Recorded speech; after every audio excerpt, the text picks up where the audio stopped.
Hi boys and girls! This week we're going to start our last chapter book together. This book is called The Time Warp Trio. It's all Greek to me. This was written by John Cieszka, and this is the 8th book in the series. It is going to be based on mythology in ancient Greece. So mythology is a noun that means a collection of stories from a particular group. So this group of stories would be mythology from Greece.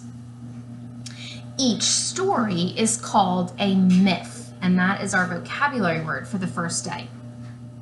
So a myth is one story from the mythology. So myths are similar to legends that we talked about in ancient China. Myths contain creatures that aren't real, and we're going to find one in our very first chapter. So they are called mythical creatures. So a myth is one story from a particular group, and we're going to find some really crazy and outrageous things in this story. Maybe you've read myths before, okay? Often when we hear the word myth, it would be that you're not telling the truth, or you're telling something that is made up. So that helps me remember that even some of the events in this story are made up or myths. And then we know that a legend is something that's passed down. Just like when we used to play Whisper Down the Lane in class, and our sentence would get a little bit mixed up, myths or legends would become extreme or exaggerated, maybe get a little bit mixed up to make the story more exciting. So I want you to remember that as we read today, that the myth is going to have some creatures and things in it that will be a little bit different than what we're used to. All right. Also, our author, John Cieszka, has created a set of 3 characters called the Time Warp Trio. So 3 is trio, and those are the 3 characters in our story. A time warp, so there's that word time warp on our book. Time warp is an imaginary way to go back in time. So while we read, I want you to work hard to find clues about the setting. So where is the story taking place? And think about what clues we get from the mythical creature named Cerberus. All right, so I'm going to do my best even with pronunciations because some of the words are a little bit different. And as we're reading, I will try to explain some of the things that I think might be a little bit tricky. Remember, this would be a legend or a myth passed down in Greece, so a different type of story. All right, I will get started with chapter 1 today, which starts on page 1. Time Warp Trio, it's all Greek to me. Let me tell you really quick. When someone says it's all Greek to me, they might be saying that they really don't understand, that everything that they're looking at looks like it's in a different language. So that's like a little saying that you would have, like, oh, it's all Greek to me. I don't know anything about that. I'm not even sure how to look at that or how to read that. And it's almost like it's in a different language. So it's all Greek to me. Here we go. Chapter 1. Nice doggy, nice doggy, nice doggy, said Sam. The monster barked 3 times, once with each of its 3 giant heads. A 3-headed dog? Fred pulled down his Yankees cap with a giant paper eye pinned on it. You have got to be kidding. The 3 heads snarled, showed fangs, and drooled and drooled and drooled. They didn't look like they were kidding. Down boy, down boy, down boy, said Sam to the dog. Do something, said Sam to me. Fred, Sam, and I backed against a cold, wet rock. We checked what weapons we had to fight this beast. Sam held a lyre, which is a U-shaped, looks like a harp. So it's like just a small instrument that they would have had in Greece, shaped like a U, and then the strings come down like a harp. So Sam held a lyre.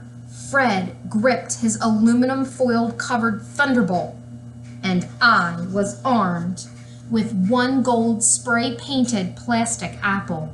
That and our bedsheet togas were all we had. Screams and groans echoed in the dim mist all around us. I looked for some way around the growling, mad demon dog. He was standing guard over the one and only path out. "How the heck did this happen?" said Fred. "1 minute we're about to go on stage for our school play. The next minute we're in hell. I believe it's called Hades." "Cyclops head," said Sam. "Since I'm guessing that triple-headed drooler is Cerberus, guard dog of the ancient Greek underworld." Okay, so let me stop here for a second. I'm gonna do a little self-monitoring or kind of self-check what I've read so far. So a few sentences ago, I saw the word hell, which we don't usually see in books. But now I see who Cerberus is, that he is a mythical or made-up creature who guarded the underworld. I can see that hell was a modern name for the place that might be important in the book because it is important to Greek mythology, or Hades. So this dog creature that we're talking about, Cerberus, I'm going to show you, is in the book here. So it is a 3-headed dog. It was thought to have a serpent tail and sometimes even snakes coming out of parts of its body. So definitely a creature I wouldn't want to see. All right, so we have Cerberus, which is the guard dog of the ancient underworld. So imagine him as a guard dog with 3 heads. Back to page 2. "But that's not real," said Fred. "That's just mythology stuff, like in the play. And things like this only happen when we mess with the book. And Joe swore he locked that thing up. And..." Cerberus barked madly. "And Joe?" said Sam. "Well, I kind of..." I said. "Joe," said Fred. "I sort of..." "Joe," said Fred and Sam and Fred. "Okay, I stuffed the book in my backpack because Uncle Joe is coming to the show tonight and I was going to give it back to him, but when Fred hit the book and the script with the thunderbolt, it must have set something off because that's when the green mist started," I blurted out in one breath. Sam and Fred looked at me like they were going to kill me. Cerberus, 3-headed dog of Greek mythology, looked at us like he was definitely going to kill us and enjoy eating us. "I wouldn't say you're a perfect idiot," said Sam. "Nobody's perfect." The beast was so close we could see its 6 bloodshot eyes. "Well, do one of those magic tricks you're always talking about and get us out of here," said Fred. I racked my brain for any good magic tricks for dogs. "Sit," I yelled. "Stay! Roll over! Play dead!"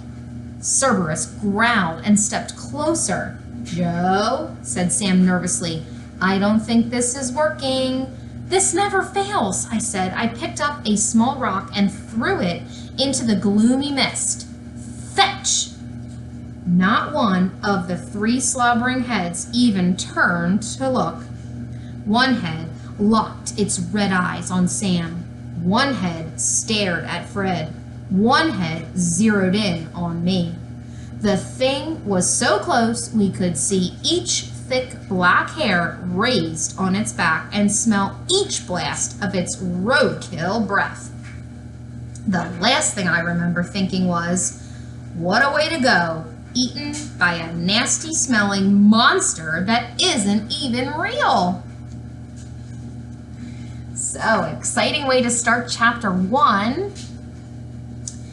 And today, your job in your book is going to be to keep track of the characters as well as the setting. So I am going to help you get started on these. And I have the workbook page, which is 115. I have it printed out here.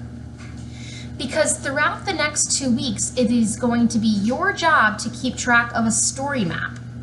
So you're going to see this same type of page set up all throughout the next 2 weeks because they want you to keep adding detail. So there's 2 ways that you can do this. There is a picture box that you could draw or write ideas up here, and then there are also lines in case you have anything you want to keep track of. So it's going to be very important that we keep track of the characters and the setting. So I'm going to help you remember that there are 3 characters so far that are the boys that we've met. There is also Cerberus, who is that 3-headed dog that's barking and they can't get him to go away. And then the setting so far, they gave us 1 clue about the setting. They said that they were going to go on stage, and then all of a sudden, because of some kind of book, they ended up somewhere else. So I think we could use that stage setting, so maybe they're at their school, as our first place that the story is taking place.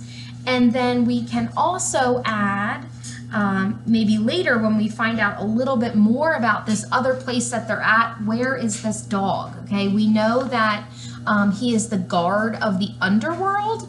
So if you'd like to add that, maybe down here on the lines as an idea of, where are we? This chapter really leaves us in some good suspense. It makes me want to keep reading to find out what's really happening. All right, so I am going to quickly fill this chart in case you need help getting started, because I want to show you a couple different ways that you could set it up. Okay, so we have the first part of the story map. So today it just asked you to do characters and setting. So this is how I decided to set it up.